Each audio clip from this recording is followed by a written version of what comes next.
ડભોઈ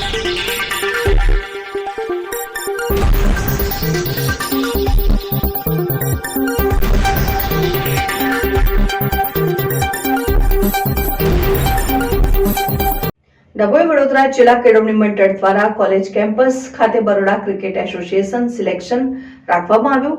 500 ઉપરાંત રજીસ્ટ્રેશન થયા. ડભોઈ વડોદરા જિલ્લા કેળવણી મંડળ દ્વારા કોલેજ કેમ્પસ ખાતે છેલ્લા 13 વર્ષથી ઉભરતા ક્રિકેટરો માટે training centre Baroda cricket association અંતર્ગત ચાલી રહ્યું છે.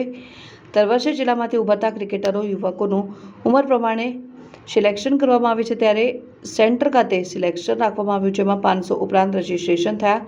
જિલ્લા કક્ષાએ રમાનારી ક્રિકેટ ટુર્નામેન્ટમાં BCA તરફથી યુવકોને તૈયાર કરી ટુર્નામેન્ટ રમાડવામાં આવતી હોય છે, તેવું સિલેક્શન આજરોજ યોજાયું. ડભોઈ સહિત સમગ્ર વડોદરા જિલ્લામાંથી ક્રિકેટ રમવાના ઈચ્છુક યુવા ખેલાડીઓને ટ્રેનિંગ અને ક્રિકેટ ટુર્નામેન્ટમાં ભાગ લેવા હેતુ છેલ્લા 13 વર્ષથી BCAના નેજા હેઠળ ડભોઈ વડોદરા જિલ્લા કેળવણી મંડળ સંચાલિત કોલેજોના કેમ્પસ ખાતે સુંદર ગ્રાઉન્ડ બનાવાયું છે. યુવાનો પોતાની પ્રતિભા બતાવી શકે અને આગળ જતા દેશ માટે ક્રિકેટ રમી દેશનું ગૌરવ વધારી સાથે જિલ્લા કક્ષા અને ગુજરાત લેવલ ઉપર પોતાની આગવી ઓળખ બનાવીને હેતુ સાથે BCAના નિષ્ણાંત કોચની ઉપસ્થિતિમાં ડભોઈ ખાતે જિલ્લા કક્ષાના ક્રિકેટ રમતવીરોનું સિલેક્શન કરવામાં આવ્યું અને 14, 16 અને 19 વર્ષના યુવાનો બાળકોનું સિલેક્શન થયું. આ નિમણૂક સમયે 500થી વધુ રજીસ્ટ્રેશન થયા હતા અને નિષ્ણાંત કોચ દ્વારા ઉત્કૃષ્ટ પ્રદર્શન કરતા બાળકોને પસંદગી કરી જિલ્લા કક્ષાએ યોજાતી ટુર્નામેન્ટમાં ભાગ લેવા તૈયાર કરવામાં આવશે. રિપોર્ટર મિત માછી, શિનોર સમાચાર news, Dabhoi. Baroda cricket association district academy Dabhoi કે જે વડોદરા જિલ્લા કેળવણી મંડળ કેમ્પસમાં અદ્યતન ગ્રાઉન્ડ સાથે તૈયાર કરેલ છે.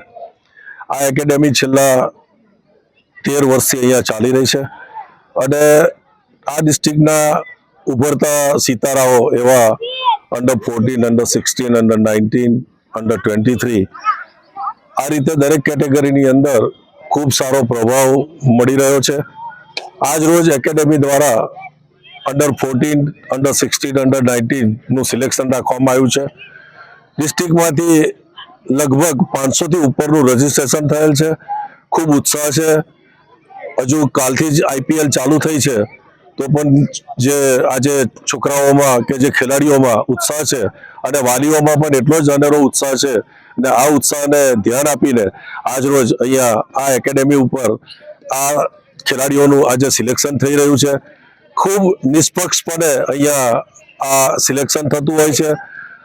અમને પણ એઝ અ હોદ્દેદાર અહીંયા ઘણા બધા ફોન આવતા હોય છે, પરંતુ અમે એના ઉપર ધ્યાન નથી આપતા, જેથી કરીને જે ક્રીમ છે એ ક્રીમ મળી શકે અને બાકીના જે કોઈ અહીંયા ખેલાડીઓ છે એને પણ સારી રીતે ટ્રેનિંગ મળી શકે. હાલમાં જ ડિસ્ટ્રિક્ટ લેવલની ઘણી બધી મેચો રમાઈ રહી છે અને શહેરની અંદર પણ ખેલાડીઓનો રાફડો ફાટ્યો છે, જ્યારે અહીંયા આગળ સ્ટ્રિક્ટલી શહેરવાળાને એન્ટ્રી નહીં અને ડિસ્ટ્રિક્ટવાળાને જ ફક્ત એન્ટ્રી એ રીતે અહીંયા આગળ આજે આ સિલેક્શન રાખવામાં આવ્યું છે, જેથી કરીને ડિસ્ટ્રિક્ટની અંદર રહેલી પ્રતિભાઓ બહાર આવે અને દેશના એક ખેલાડી તરીકે તેઓ આગળ રમી શકે એવો એક બરોડા ક્રિકેટ એસોસિએશનનો આ પ્રયાસ છે અને આ પ્રયાસ દિવસે દિવસે આગળ વધતો જાય છે. તો આ તબક્કે બરોડા ક્રિકેટ એસોસિએશનનો હું ખૂબ ખૂબ આભાર માનું છું અને આ રીતે જ ડિસ્ટ્રિક્ટ મેચો અહીંયા રમાડે અને ખેલાડીઓ આગળ વધે એ તરફ ધ્યાન આપે એવી મારી ખૂબ આશીષ.